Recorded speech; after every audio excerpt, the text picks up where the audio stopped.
everybody, welcome back to the channel. Steven here, Northwest Small Batch Brewing. Time for another brew talk. So this one is just sort of a discussion. It's probably nothing, earth-shattering, but I'm just throwing it out there. There's so many different hops, that you can pick from, and these days there's more hops than there ever were before, and they're always cross-breeding. And I read somewhere that it takes like 10 years to go from trying to get a new hop variety to having it available, out in the great public eye out there. Look, I am making a mess. I don't know how I splashed beer all the way up in the front of me here, but anyway, salud. So, noble hops. We're going to talk about noble hops briefly today. So, noble hops are a particular type or area of hop that you should definitely get to know if you're new to brewing. The reason being is because there's a lot of beers that that you may not know that use noble hops. It's a super important variety to know. So noble hops are from the Central European area. So generally speaking, we're talking about Bavaria, Germany, Czech Republic, like Central Europe, right?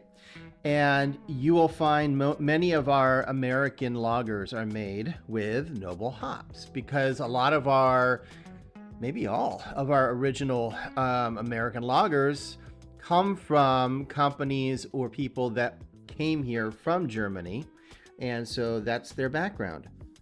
By the way, this is a fantastic hazy. This is an Imperial hazy called Stash Bandicoot. Yes. All right. So generally, noble hops are aroma hops. They don't have to be just aroma hops, especially if you're doing a lager or a light beer. You don't need as many hops because you're not trying to make it super bitter. But they are relatively low alpha acid, which is kind of why they're usually used as aroma hops. You see them a lot in German beers, which makes sense since that's the area those hops are from. Wheat beers, lagers, Marzens, Pilsners, that kind of thing. I'm going to say this wrong. I'm going to pronounce it wrong. But there's several kinds of like resins or whatever you want to call it inside hops. Usually we're concerned about the lupulin, which is that yellowy powder if you ever see the inside of a hop, and that's what you get all the flavor. It's kind of looks like pollen. Well, noble hops are high in another kind of I don't know, what is that called? But anyway, it's not lupulin. It's I'm trying to think of the name of it. I think it's like homulin or something like that. Humulin, somebody, I don't know. I'll put it up on the screen. It's what gives those noble hops their sort of earthy flavor. So you'll find that noble hops tend to be earthy and woodsy, herbal. Some people say mushroom almost. The one thing about noble hops you do have to be careful of is that they degrade very quickly.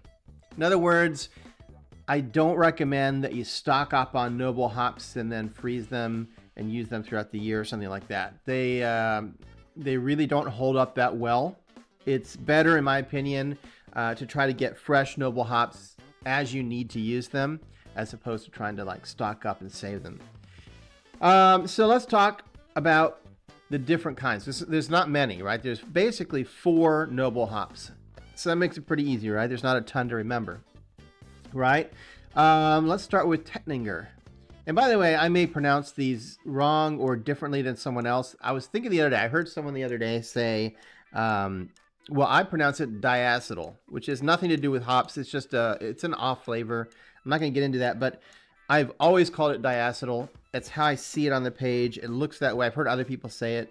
But then I hear some people, especially in other regions of the United States, pronouncing it differently, like diacetyl and I can't even tell you. It seems like every single person who says it has a different pronunciation. So pardon me if I say these hop names strangely to you. But Tettnanger is the first one. It's... Give me one second. You're going to find all these hops are very similar, in my opinion. They're all pretty mild.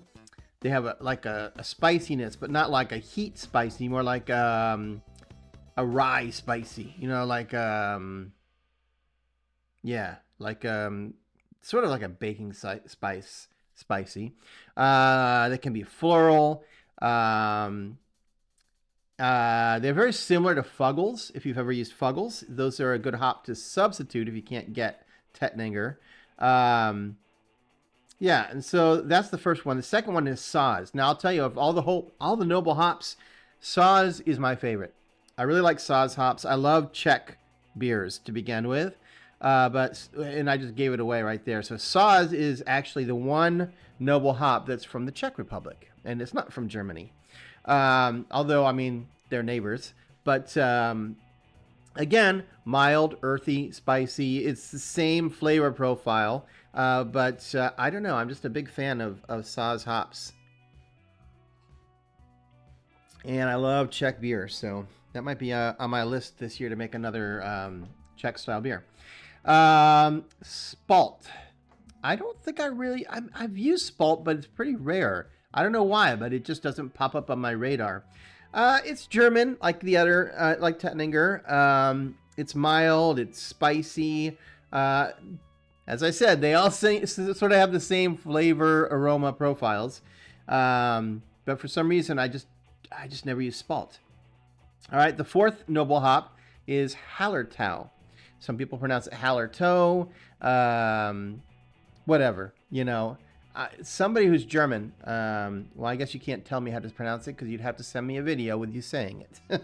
But at any rate, this is obviously a German hop, and surprise, surprise, it is floral, it is spicy, it is herbal.